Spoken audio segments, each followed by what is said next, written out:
MIDI clock.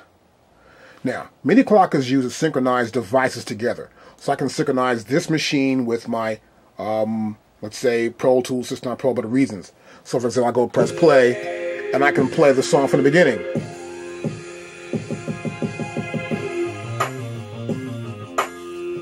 And press stop. So I'm in sync, but I'm using it through MIDI clock. What happens is MMC is sending MIDI clock data out.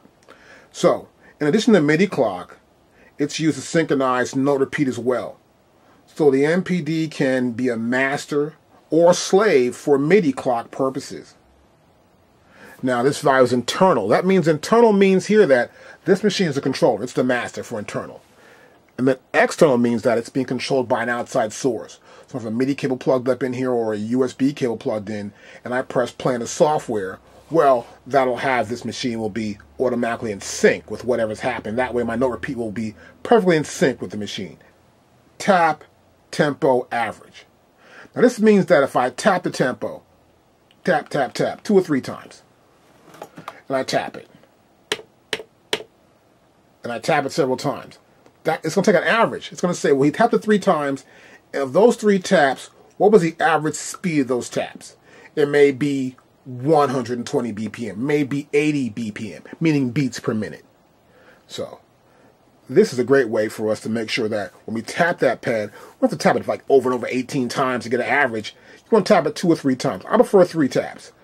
Those 3 taps I put down should be good. 2 taps are a little too quick for me. 1 tap, of course, not at all. So the difference is we have 2, 3, or 4. I stick with 3, the mid-ground. A save setup. This means I can save what I just did. I changed some parameters, my tap tempo. I could have changed my threshold for the pads. I could save this entire setup. That means I'm going to save whatever global parameters I did set here. So to do that, I'll scroll there. I can press enter, and I save my setup. And it's saved right there. See, it's saved. Once it's saved, it goes back to the first setting, which is kill MIDI. That's my save setup. Now next, the next thing we have here is our system exclusive transfer. Okay, this is known as a Sussex TX, as you can see. Now, this allows you to transfer your preset data from the MPD32 via the system Sussex, right through your MIDI cable. And this data includes the control numbers, the MIDI channel numbers, and the various other parameters that we've already set up in the machine. So we can transfer them someplace else and reload them back in. This is kind of cool. So while in the global mode, we press, of course, this. We're in this value here. We can turn our value and set our preset. We've got 1, see? So we have up to 30 presets. So we can transfer the preset information. Right now, we're in preset 2, obviously, right? Now, you can also load preset data into the MPD32 from an external source by playing the Sussex file into the MPD32. So we can actually save these onto a different machine that takes in Sussex information. We'll transfer to there, and we can transfer it back in.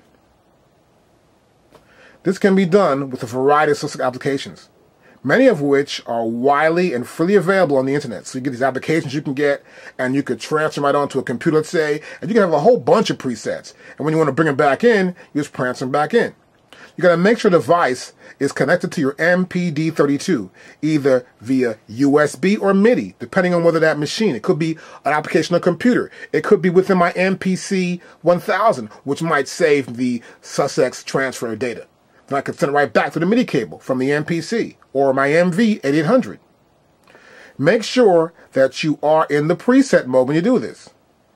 You press play, or actually you play the Sussex file on the external device, whether it's a computer or my MPC or my MV or whatever machine I've stored it to, and then it'll play right back in. Now you got, please note this, that when transferring such information into the MPD32, the data will override the data already in the machine, the original preset. So that means when it comes in, it's going to put a new stuff in. So for example, if you transfer preset 5 to your Sussex editor and then send it back to the MPD32, the data will override the preset. That means if I transfer new data in now, the new data that comes in will override the data that's already there. It'll get rid of it, erase it totally.